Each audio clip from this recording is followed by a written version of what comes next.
Bonjour à tous et bienvenue sur Radio Diagonale, la web radio 100% rouge et blanche. On se retrouve aujourd'hui pour une nouvelle causerie, l'avant-dernière causerie de la saison, qui sera dédiée au match entre l'AS Monaco et l'AS Saint-Etienne, qui aura lieu ce samedi au Stade Louis II.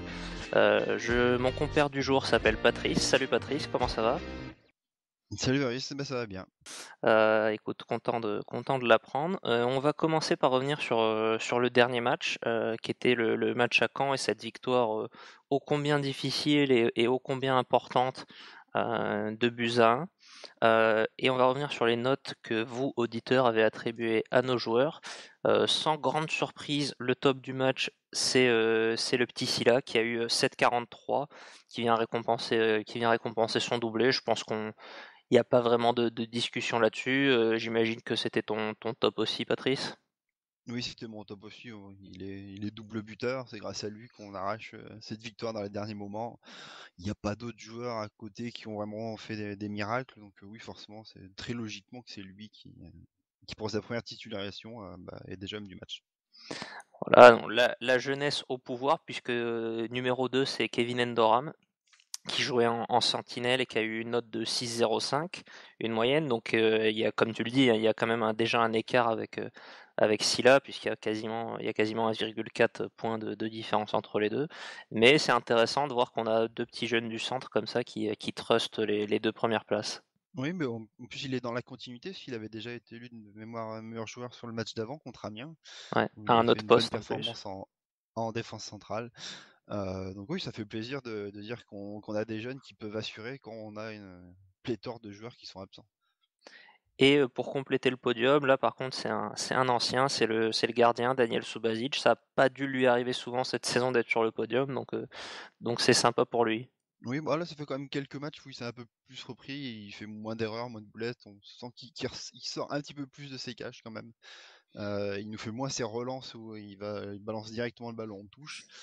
Il y a déjà du mieux quand même comparé au début de saison où c'était vraiment catastrophique. Après, il a sorti le petit arrêt qu'il fallait pour éviter qu'on perde ce match. Ouais, et puis c'est peut-être la concurrence de Sedoussi aussi. Il a peut-être senti le souffle sur sa nuque de Sedoussi, peut-être sauver sa place, quoi. Bah, Sedoussi qui par ailleurs a fait des matchs plutôt corrects, hein. Donc Oui. Ah oui. pour un numéro 3, c'est pas si mal. Et pour finir sur une note un peu moins optimiste, c'est le flop du match. Une fois n'est pas coutume, j'ai envie de dire, Thomas Lemar qui retrouvait ses anciennes couleurs et qui a eu un 2,52 de moyenne. Donc je pense que les gens sont aussi sont de plus en plus sévères avec ce joueur qui n'y arrive pas, qui n'y arrive plus sur cette fin de saison. Les notes sont peut-être un poil amplifiées pour lui, mais toujours est-il que voilà, c'est la vraie grosse déception du moment. Oui, puis c'est une déception qui dure. Ça commence à faire beaucoup de matchs où il est pas bon, hein, on peut le dire, qu'il est surtout très loin de ce qu'il est capable de faire et ce qu'il nous a prouvé. Et après, il n'y a que les auditeurs et nous-mêmes qui sommes sévères avec Thomas Lemar, hein. Il suffit de regarder les notes des médias, c'est pareil, Mm. c'est toujours 3, voire même moins des fois. Donc tout le monde est d'accord sur le fait qu'en ce moment, il n'y est pas du tout. Mais Non, c'est vrai que peut-être je bonne pense chance pour la que Coupe du Monde, parce que ça va être compliqué, hein, à ce niveau-là. s'il faisait un match comme ça au milieu de 10 bons matchs, il aurait peut-être une moyenne, tu vois, je sais pas, à 4 par là, mais c'est vrai que c'est de l'accumulation. Joue contre lui aussi. Et du coup, la moyenne générale de l'équipe était à 5,18, donc pas exceptionnel, mais de toute façon, je faisais une petite passe tout à l'heure, j'ai remarqué un truc, c'est que quand on gagne, on est quasiment toujours au-dessus de 5, et quand on gagne pas, on est quasiment toujours en dessous. Une des rares exceptions que j'avais trouvées, c'était le match à Marseille, le 2-2, où les gens avaient quand même mis au-dessus de la moyenne parce que c'était quand même face à une bonne équipe, mais sinon, voilà, ça se Et partage puis, souvent comme ça, quoi. et puis qu'on avait gagné en fait 3-2, parce qu'on avait Ouais, mis un but valable. ouais, là, je l'avais pas vu comme ça. J'avais oublié ce fait. Du coup, si on bascule un petit peu dans la projection, c'était vraiment, je l'ai dit, une victoire importante. C'était la fin d'une série de 3 matchs sans victoire, donc 2 défaites et 1 nul en Ligue 1 pour l'AS Monaco. Même à plus long terme, je crois que ça faisait que 2 victoires lors des 7 derniers matchs. Pour toi, c'est juste un un espèce de coup de bol comme ça en fin de match, ou ça peut être vraiment un tournant avec un petit coup de boost pour les 2 derniers matchs qui nous restent? Je pense que ça peut être les 2 à la fois, en fait, parce que c'est clairement un coup de bol, parce qu'on va quand même avec une équipe qui est très diminuée, avec des joueurs qui ont pas l'habitude de jouer ensemble, et on arrache quand même la victoire dans les derniers instants et on a vraiment eu du mal sur le match. On peut pas dire qu'on a eu, énormément d'occasions et que la victoire est méritée. Donc pour moi, c'est quand même un coup de chance d'avoir récupéré les 3 points dans les dernières minutes. Après, peut-être que ça peut faire du bien mentalement de voir que même avec plein d'absences, on a réussi à aller chercher au bout du match une victoire qui est importante, parce que surtout que Marseille a gagné dans la soirée. Euh, Peut-être ça peut Ouais, faire un petit déclic et permettre sur les 2 derniers matchs de s'accrocher à cette troisième place minimum déjà. surtout qu'on a l'impression que ça se joue vraiment maintenant, quasi exclusivement dans la tête, parce que au niveau football, on n'arrive plus à faire grand-chose depuis un moment, donc s'il peut y avoir ce petit effet moral, c'est déjà bon à prendre. Oui. Donc on a mis fin à une série négative. À l'inverse, on va avoir un adversaire là au Louis II, qui est l'AS Saint-Étienne, qui lui a mis fin à une série, à l'inverse, qui était très positive. Alors pour le coup, c'était une série beaucoup plus longue puisque c'était leur première défaite depuis janvier. Donc ils ont perdu ce week-end contre Bordeaux à domicile, 3-1, et c'était leur première défaite depuis janvier. À l'époque, ils avaient perdu à Nice. Donc en Ligue 1, ça faisait 13 matchs sans défaite quand même. Donc ça doit être une des plus belles séries de la saison en Ligue 1, j'imagine. Je sais pas, toi qui es plus amateur de statistiques que moi, t'as peut-être une idée là-dessus.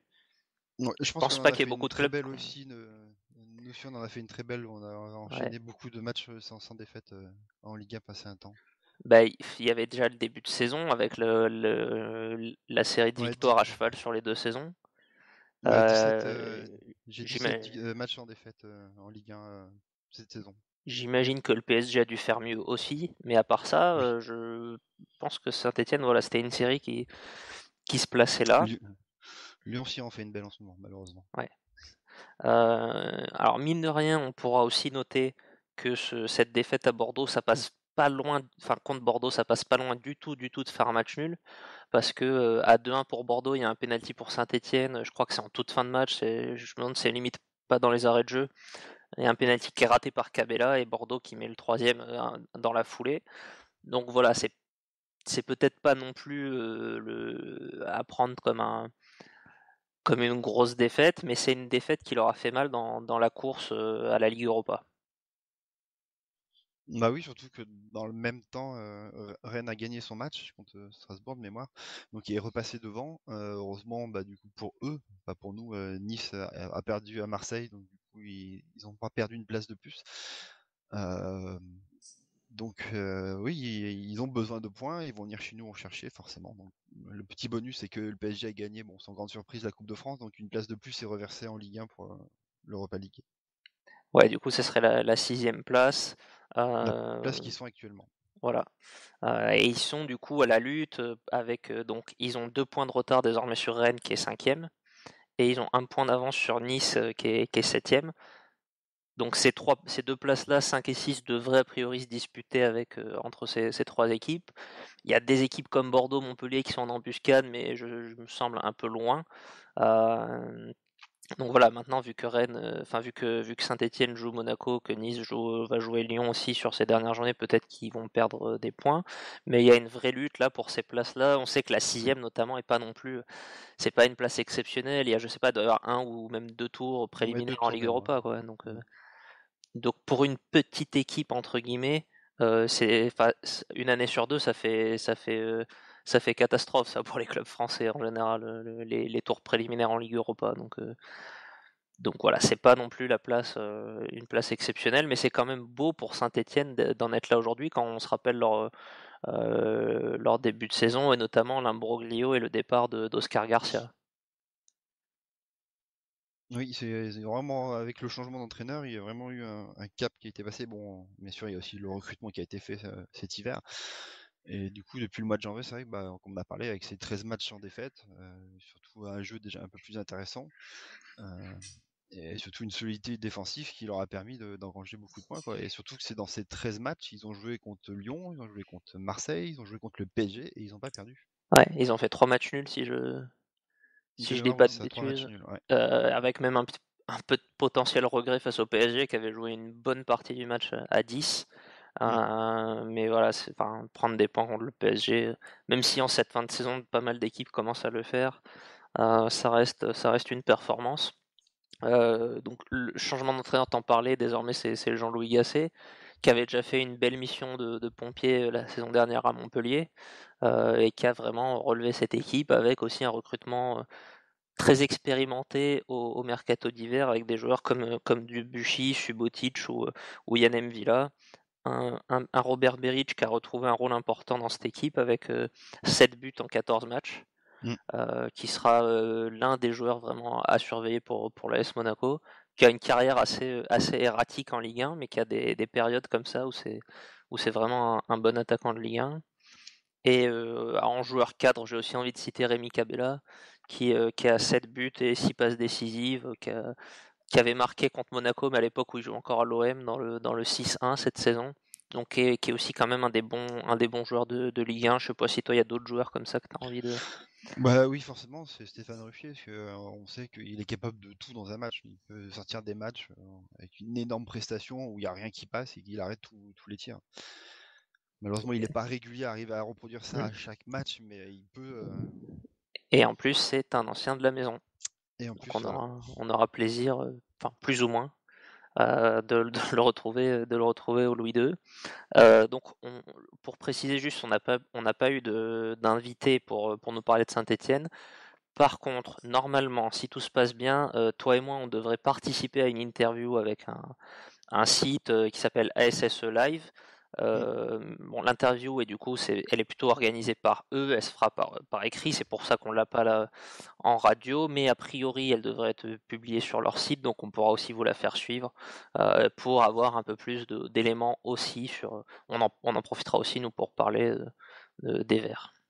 Donc voilà, on l'a pas encore Exactement. faite, donc a priori, pour l'instant je mets des guillemets, mais normalement c'est ce qui est prévu. Euh, du coup, avant de revenir sur l'AS Monaco, un petit point d'historique. Donc si je te dis AS Monaco contre Saint-Étienne, à peu près à cette période-là, mi-mai, au Louis II, ça te rappelle quelque chose ou pas? Bon, bah, ça rappelle des superbes souvenirs, hein. Ça rappelle bah, le match, le dernier match à domicile où on soulève après le trophée. Un match Ouais, où Saint-Etienne est un peu venu en vacances à Monaco. Du coup, ils n'ont pas vraiment joué. ouais, bah c'est Mais c'est un peu forcément, là oui, que je ça a un voulais super souvenir, hein. que je voulais t'emmener. Alors, dans ma tête, quand j'ai pensé à ce parallèle, je pensais que c'était déjà la 37e journée à l'époque, mais en fait non, j'ai vérifié, c'était un match en rattrapage, c'est vrai, c'est pour ça que c'était en Oui, milieu de qui avait été semaine, décalé, ouais. mais qui avait été joué, c'était l'avant-dernier match qu'on avait joué dans la Mm. saison, donc c'était à peu près de cet ordre d'idée-là, et c'était effectivement le match qui avait validé officiellement le titre, parce qu'on savait dès le match d'avant que c'était, voilà, on avait une différence de but et une avance qui devait permettre, qui faisait qu'il n'y avait aucun risque, mais cette victoire contre Saint-Étienne avait permis, voilà, de mettre le saut officiel sur ce titre-là, donc un vrai bon souvenir. On se souvient que c'était des buts de Mbappé et de Germain à l'époque, Mm. et voilà, la Dans les belle. derniers instants. Voilà, cette année, la fête sera forcément moins belle, mais on se contenterait déjà d'une victoire. Citer aussi peut-être le match aller. Je sais pas si tu l'as bien en tête, on avait gagné 4-0 à Geoffroy Guichard, à une époque où pour le coup Saint-Étienne était un peu dans le mal, et où nous on commençait à se relever et à bien finir l'année civile. C'était l'avant-dernier match de l'année civile. Oui, nous Euh, était clairement dans une très très bonne période. Et Saint-Etienne, comme tu le dis, c'était vraiment l'inverse où ils prenaient régulièrement des grosses branlées comme ça. Donc on avait joué assez facilement et inscrit 4 buts même très rapidement si j'ai bon souvenir ouais, ouais, alors dans des ce buts match. de Sidibé, Lemar, Fabinho et Keita Baldé. C'était remarquable aussi dans le sens où c'était notre première victoire à Geoffroy Guichard depuis, je sais même pas depuis quand, mais déjà depuis notre remontée, c'est sûr, on n'avait pas gagné là-bas. Donc c'était un des terrains qu'on avait besoin d'exorciser entre guillemets. Après voilà, un historique qui je pense n'est pas, je sais pas ce que t'en penses, mais me semble pas hyper parlant quant à la rencontre de ce week-end, parce que c'est pas les mêmes hommes déjà à Saint-Étienne, ça c'est sûr, Et même avec tous nos absents, c'est pas vraiment les deux mêmes équipes qui vont s'affronter, quoi. Non, on peut clairement ni se baser sur le match aller, ni sur le match de la saison dernière, à la même époque. C'est vraiment des contextes complètement différents, pas les mêmes hommes, comme tu dis. Et à mon avis, faut plus regarder ce que fait Saint-Etienne sur les derniers matchs et ce que nous on fait sur les derniers matchs pour voir à peu près la tendance qu'il pourrait y avoir sur ce match. Et ça va être un match très compliqué. Et du coup, elle t'inquiète quand même cette tendance ou pas du coup, vu que malgré le dernier match, c'est quand même Ah des oui, courbes qui sont pas tout à fait clairement, les mêmes, cette quoi. tendance me inquiète. Du coup, alors Ah oui, elles sont même complètement opposées. Pour moi, Saint-Etienne est vraiment en très grande forme. ouais, on va voir dans quel état d'esprit ils viennent. Vas-y. Est-ce qu'ils vont se contenter vraiment du match nul entre guillemets, ou est-ce qu'ils vont même peut-être se dire qu'il y a 3 points à venir chercher au Louis II, quoi. Bah, je pense que vu les résultats que a Monaco actuellement et le jeu que produit Monaco actuellement, je pense que Saint-Etienne va clairement venir avec l'idée d'aller chercher les 3 points parce que ça va être faisable. Bah écoute, en tout cas, Surtout qu'ils ont besoin de ces 3 points et qui. ouais, ils ont pas tellement à calculer parce que même un match nul pour eux pourrait être quand même pourrait être éventuellement handicapant. Il faudra voir ce que font Rennes et Nice, mais bon, c'est un jeu de calcul qui est pas évident à mener et un AS Monaco en face qui a l'air quand même plutôt bon à prendre en ce moment. Euh, du coup, on a beaucoup parlé des absences du dernier match. On n'a pas encore là on est jeudi, on enregistre jeudi début d'après-midi, donc on n'a pas encore malheureusement le communiqué médical. Donc on est un petit peu en aveugle sur cette partie-là.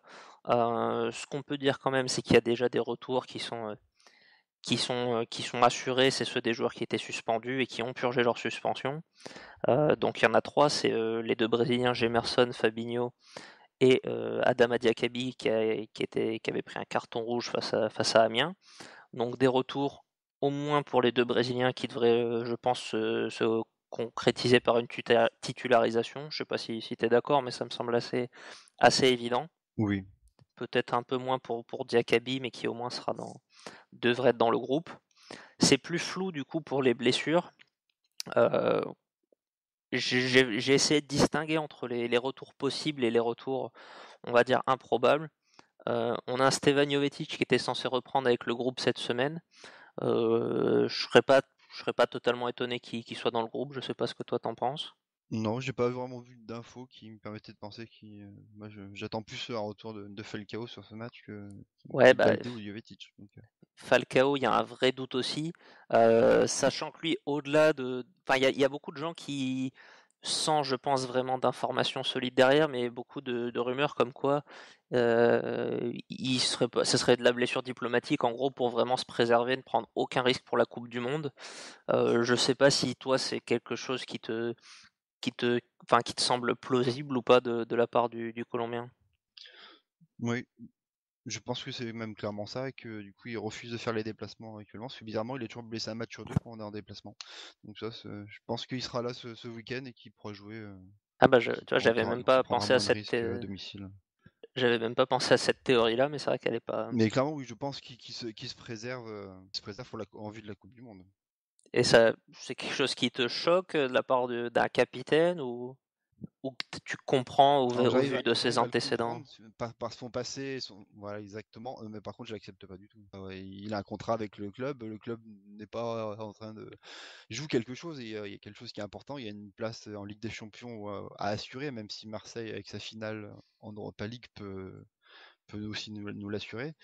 Pour moi non, il doit jouer les matchs, il doit aller jusqu'au bout et après prendre le risque malheureusement de se blesser avant la Coupe du Monde quoi. Mais après, je Ouais. comprends que dans sa tête, cette Coupe du Monde, c'est quelque chose de très très important. Ouais, et puis c'est vrai que la réflexion, elle peut être aussi au niveau du staff, dans le sens où un joueur dont on sait qu'il va se retenir, qu'il va pas jouer les coups à fond, est-ce que ça vaut le coup de l'aligner, quoi? Est-ce que Oui, exactement. voilà, est-ce que c'est pas faire prendre un risque à tout le monde? Donc bon, moi je suis un petit peu comme toi, ça me saoule un peu. C'est pas le comportement qu'on attend d'un capitaine. Maintenant, bah, ça reste de l'humain aussi, et c'est des choses on peut sans forcément valider et excuser, c'est des choses qu'on peut à minima comprendre. T'as cité aussi le nom de Keita Baldé, lui son retour effectivement me semble Alors pareil, on est toujours dans le déchiffrage du dernier communiqué médical, mais c'est un retour qui me semble aussi assez peu probable. De même que celui de Djibril Sidibé, pour le coup, lui, on en a plus parlé cette semaine. Il est vraiment dans une opération au moins de communication, je pense, dans l'optique de la Coupe du Monde. Il a repris avec le groupe, on l'avait vu aussi à Clairefontaine. Ça me semble quand même un peu tôt pour l'imaginer revenir jouer un match comme titulaire. Titulaire, oui, ça paraît peut-être compliqué sur celui-ci, mais je pense au moins qu'il sera sur le banc. Et je pense que lui-même pousse auprès du staff pour au moins faire un bout de match pour jouer, pour faire voir comme quoi il est disponible pour Deschamps. Bah écoute, on peut, Je on peut pense, le. je pense qu'il a la volonté de jouer quand même avant d'aller rejoindre le groupe France. Parce que même quoi qu'il se passe, de toute façon, il sera dans le groupe élargi de l'équipe de France avant que Deschamps le réduise. Mais je pense qu'il Ouais, a la volonté quand même de rejouer avec Monaco. et en plus, alors peut-être facteur de motivation supplémentaire, il y aura en face celui qui est peut-être son concurrent principal pour la place, qui est Mathieu Debuchy et qui a fait une belle, Exactement. belle demi-saison à Saint-Étienne. Georges aussi, qui était Mm. absent au dernier match, bon lui c'est assez flou, aucune idée de s'il pourra être là ou pas. Mais même s'il est là, est-ce que c'est quelqu'un qui serait titulaire? J'en suis pas tout à fait sûr. Non, je pense que dans l'idée de Jardim, on a d'abord Hadji, après on aura Serrano, et je pense qu'il faudra peut-être même faire jouer Sidibé et Touré sur les latéraux que de faire réintégrer Georges dans l'équipe. Voilà, ça au moins c'est dit. Et du coup, alors je te propose qu'on se lance pas dans des compositions parce qu'on n'a pas assez d'informations à ce stade pour faire quelque chose de cohérent. Mais juste la question que je voulais te poser, c'est toi, tu serais plus de quelle école même non, imaginons qu'il y ait retour comme ça de plusieurs titulaires, de plusieurs cadres. Tu serais plutôt dans l'optique de réintégrer tout de suite ces cadres dans le 11 ou de faire confiance aux petits jeunes qui ont plutôt bien marché, donc les trois, on va dire Serrano, Endora, Messila, de leur permettre d'enchaîner d'avoir une nouvelle titularisation. Voilà, si tu avais le choix, tu ferais quel choix? Pour ce qui concerne les joueurs qui étaient suspendus, bon, surtout les deux Brésiliens, pour moi, ils doivent être titulaires parce qu'ils ont vraiment un niveau qui est quand même important au-delà des jeunes et il n'y a pas de raison vraiment de les mettre sur le banc parce que les jeunes ont fait un bon match. Par contre, concernant les joueurs qui sont blessés, qui peuvent potentiellement revenir, là, ça dépend vraiment de leur état de forme. Est-ce que vraiment Falcao n'a pas vraiment une petite blessure qui l'empêcherait de jouer ou est-ce qu'il va pas diplomatiquement ne pas faire énormément d'efforts sur son match et est-ce que Silla du coup serait pas plus intéressant sur ce match-là? Idem pour Sidibé. Donc pour moi c'est vraiment du cas par cas et voir faire jouer la concurrence, en fait, savoir lequel est vraiment le plus disponible pour jouer ce match. Ouais, c'est vrai.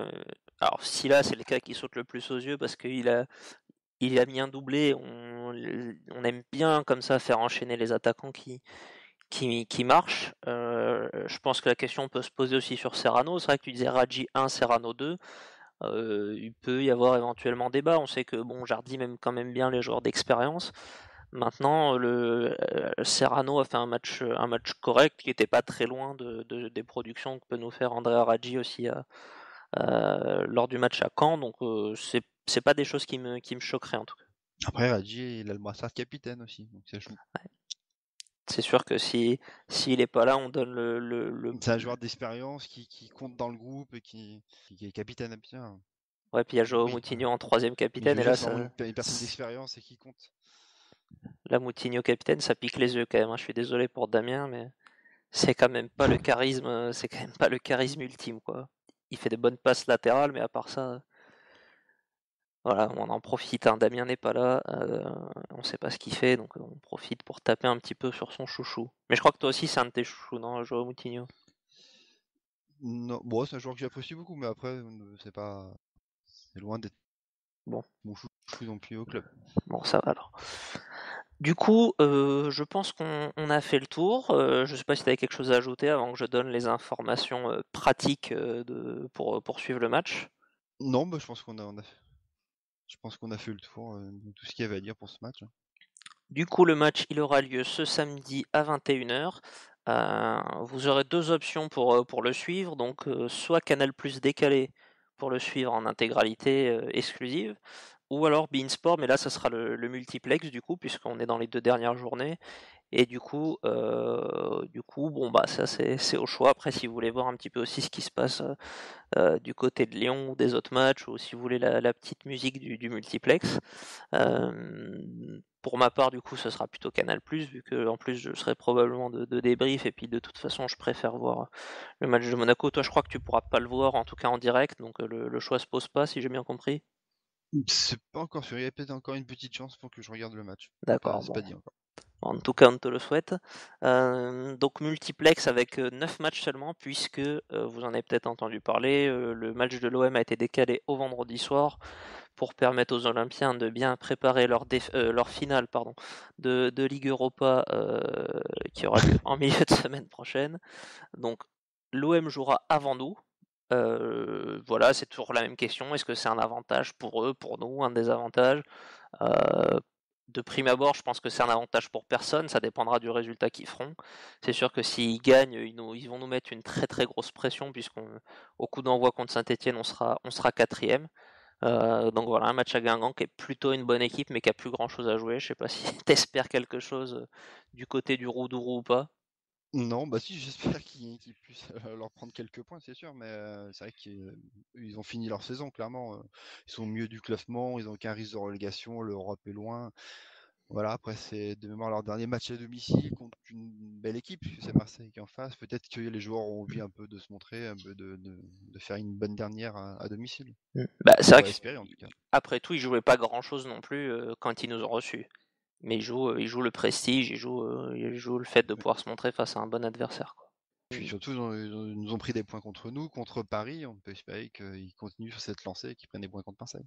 Ben, on va espérer, on va espérer. L'autre adversaire direct, c'est l'OL qui jouera à Strasbourg.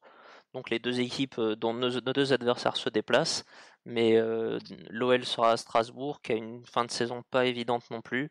Et le match là, pour le coup, sera en simultané. Donc je pense que ça influera pas vraiment. Je pense pas que les équipes se tiennent au courant des résultats de l'autre en live. Pareil, bon, est-ce qu'on peut avoir de l'espoir sur les Alsaciens pour gratter ne serait-ce qu'un point face à Lyon? Je sais pas. Lyon est quand même dans une belle forme, mais bon, tant on espère surtout que Martin Terrier ne va pas jouer. Oui, qu'ils nous fassent pas une Dubois. Voilà. Bon, après, ils jouent pas en défense, donc c'est moins compliqué. Mais pour moi, si c'est peut-être le match où Lyon pourrait perdre des points, parce que du coup, Strasbourg est pas encore sauvé, peut encore être barragiste. Et que leur dernier match, c'est pas facile non plus, donc il leur faut au moins un point. À domicile, ils pourraient peut-être aller le chercher contre Lyon. C'est possible, mais c'est vrai que Lyon est en très grande forme, ça paraît dur de les voir perdre des points. Et voilà, donc pour finir, on rappellera que ça sera du coup la dernière de la saison au Stade Louis II. Donc on souhaitera un bon match en particulier à ceux qui y seront, et un petit mot sur l'arbitre qui sera Monsieur Bastien. Voilà, c'est le moment de nous quitter pour cette causerie. On vous retrouvera pour un débrief qui sera probablement enregistré dans la foulée, du coup disponible a priori sur la journée au plus tard sur la journée de dimanche. Il me reste à vous rappeler également notre présence sur les réseaux sociaux, donc vous le savez, notre page Facebook, notre compte Twitter, et également notre chaîne YouTube. Donc voilà, n'hésitez pas à aller vous abonner, nous contacter par ces biais-là, lâcher des pouces bleus, ça fait plaisir aussi. Voilà, donc je te remercie Patrice pour cette participation, et puis je vous souhaite une bonne fin de semaine à tous, et on se retrouve samedi pour le débrief. Dagemunegu. Et bisous.